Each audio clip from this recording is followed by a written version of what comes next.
faites des vœux, dites voilà, moi je voudrais ça. Alors bien évidemment, la personne, je l'ai déjà dit dans une autre vidéo, la personne qui cherche du travail assise dans le fauteuil, la zapette à la main, ça ne marchera pas. Le travail, il ne va pas venir vous courir derrière.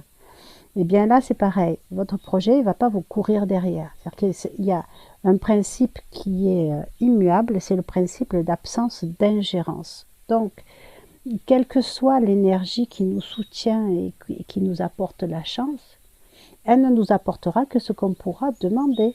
Hein. C'est souvent quand je suis aussi, j'enseigne la comptabilité, et donc quand je parle de l'aspect procéduriel, que ce soit au niveau des prud'hommes ou ailleurs, le juge n'accordera que ce qui est demandé. Si ce n'est pas demandé par le plaignant, ce n'est pas accordé. Hein.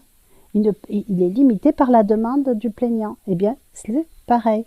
La chance ne vous accordera que ce que vous lui demandez. Hein. Voilà. Alors, avez-vous vraiment besoin d'un porte-bonheur? Interprétation générale, les énergies sont favorables. Cet augure ne parle pas forcément d'une chance matérielle, bien que cela puisse faire partie de l'énergie de la chance. Inutile de conseiller aux consultants de jouer au loto. Hein, c'est ce que je vous disais, hein, il n'est pas question de loto là. Hein. Il s'agit plutôt d'opportunités et d'ouverture qu'il lui faudra saisir lorsqu'elles se présentent.